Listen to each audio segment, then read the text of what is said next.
تبلیغی جماعت اتنی کامیاب کیوں ہے؟ اتنی کامیاب، حالانکہ ایک پیسہ بھی نہیں ملتا، کھانا چائے نسوار پان گٹکا سب اپنے خرچے پہ.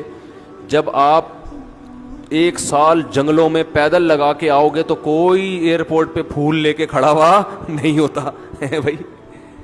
نہ دفتر میں کوئی انکریمنٹ لگ جاتا ہے، نہ گورنمنٹ کی طرف سے کہ ماشاء اللہ چونکہ ان کے کوئی سرٹیفکیٹ بھی نہیں ملتا. آپ بتاؤ میں سال لگا کر آئے ہوں، وہ اگلا کیا ثبوت ہے؟ کہ ثبوت تو کچھ بھی نہیں ہے. مدنی مسجد فون بھی کرو گے شاید وہ بھی کہہ لیں ہم تو جانتے ہی نہیں اس بندے کو ہے کون. کچھ بھی نہیں مل رہا ہوتا، پھر بھی اتنی کامیاب کیوں ہے؟ پھیلتا ہے، جو کام پھیل رہا ہے. وجہ کیا ہے؟ کہ جب یہ دعوت دینے کے لیے جاتے ہیں تو اپنے آپ کو چھوٹا بنا کے، یہ نہیں کہ ہم تیرے کو سکھانے آئے ہیں، تجھے کچھ پتا ہے نہیں بھائی، ہم سیکھنے آئے ہیں، آؤ مسجد میں بیٹھ کے مذاکرہ ہو، ہم بھی سیکھیں گے آپ بھی سیکھیں گے، ہم نے تو خود کلمہ پڑھا ہے تو ہم سیکھنے والے. تو یہ جو سیکھتے اور بھائی اور عزت اور کوئی یار کیا کیا باتیں آتی ہیں دماغ میں کھوپڑی میں. ابھی میں ایک واقعہ سنایا نا، جس نے مجھے سنایا تو بس میں آنکھوں سے ضبط نہیں کر پا رہا تھا. حضرت مولانا طاری جمیل صاحب کا واقعہ ہے. ایک شخص آیا مجھ سے ملنے کے لیے، خواجہ سرا ہے. میں تو پہلی دفعہ زندگی میں کوئی خواجہ سرا مجھ سے ملا. میں سمجھا کہ پراپر آدمی ہے، اتنی بڑی اس کی داڑھی اور رنگ ماشاءاللہ بڑی مردانہ وجہ. لیکن جب بات چیت کا انداز ہوتا ہے تھوڑا سا، وہ ایٹیٹیوڈ سے اندازہ ہو گیا کہ یہ مکمل مرد نہیں ہے. تو اس نے مجھے خود بتا دیا میں خواجہ سرا ہوں. میں نے کہا بھائی ہم سے ملنے کے لیے کیسے آئے آپ، اتنی بڑی داڑھی آپ کی.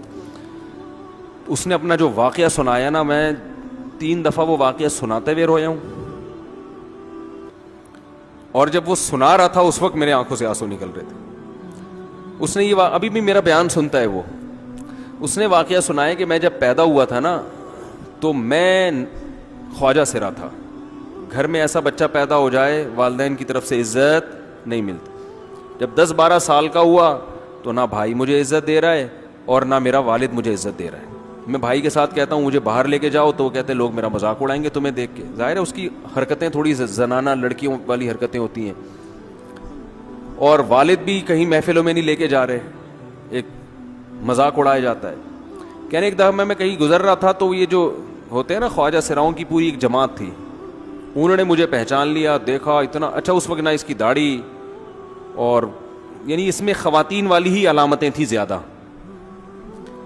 تو انہوں نے مجھے کہہ رہے اتنی عزت دی، کھانا کھلایا اور اپنے گرو کے پاس لے کر گئے. اور گرو نے کہا کہ تم ہمارے ایجنٹ بن جاؤ، ہم تمہیں پھر اب ڈانس ماس کروائیں گے، آدھے تمہارے آدھے ہمارے، جو بھی اس کا سیٹ. کہہ رہے مجھے پہلی دفعہ کہیں عزت ملی. تو لیکن میرے ابا کو پتہ چل گیا تو ابا نے لا کے طبیعت سے کوٹ دیا، ٹھیک ہے نا، کہ دوبارہ ان میں نہیں بیٹھنا. ٹھیک ہے ہم نے توبہ کر لی بھائی، برے لوگ ہیں، ڈانس ماس اچھی چیز نہیں ہے، ٹھیک ہے. تو اب کیا ہوا، کہتے ہیں کہ پھر جو ہے نا کچھ دنوں میں کہیں کسی سے جھگڑا میرا ہوا کسی بات پہ، تو اس نے انتقام لینے کے لیے شکایت لگا دی ابا کو کہ یہ دوبارہ ان کے پاس گیا. حالانکہ وہ جھوٹی شکایت تھی.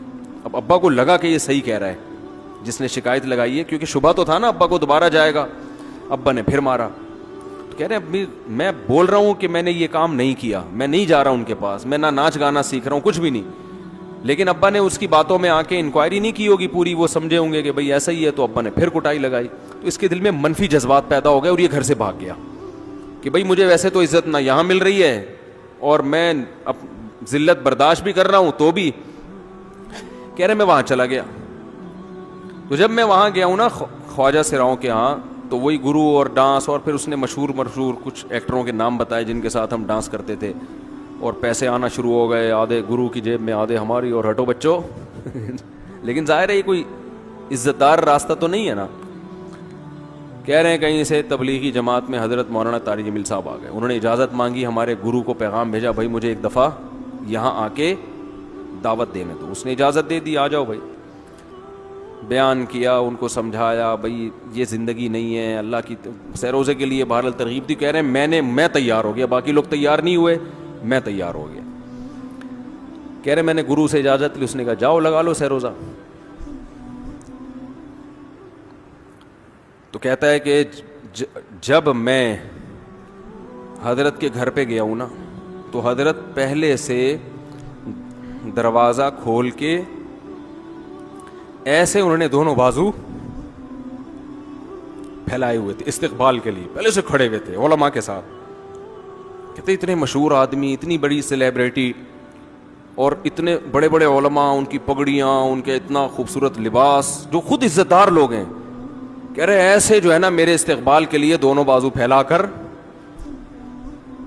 کھڑے ہوئے, اور ایسے مجھے بیٹا بنا کے نا اپنے سینے سے لگایا کہ تو میرا بیٹا ہے. کہہ رہے خدا کی قسم مجھے زندگی میں پہلی مرتبہ کسی سے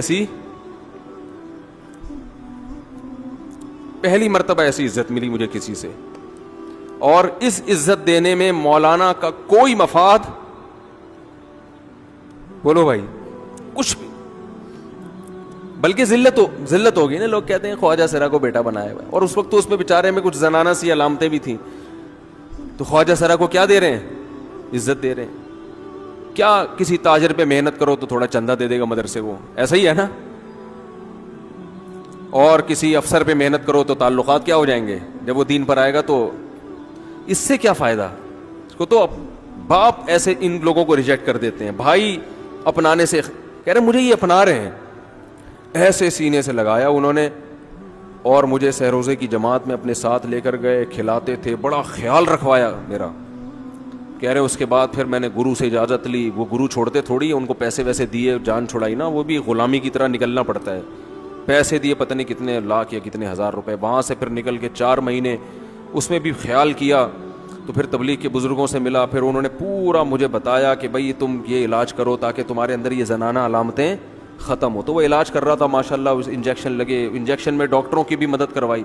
یہ ایسی این جی او ہے میرے بھائی جس کو کوئی بھی این جی او نہیں کہتا, نہ ان کے کوئی اشتہار آ رہے ہیں. کتنے لاکھوں لوگوں کو اس طرح سے یہ لے کر بھی آئے اور ان کے مسائل بھی حل کیے, مگر نہ کوئی ویڈیو بن رہی ہے, نہ کوئی اشتہار آ رہا ہے. یہ تو اس نے خود مجھے بتا دیا نا, اور اس نے کہا ایسے سینکڑوں لوگوں کے ساتھ ہوا ہے. تو اس کی ماشاءاللہ اب داڑھی نکل گئی. اس نے کہا آہستہ آہستہ میں, اللہ سے امید ہے کہ مکمل مرد بن جاؤں گا میں. تو یہ ہے وہ دعوت جس میں آپ کا کوئی مفاد بولو نہیں ہے. تو دعوت کے کام میں جب تک اس درجے کا اخلاص نہیں ہوگا, اس وقت تک آپ کی دعوت میں جان پیدا نہیں ہوگی.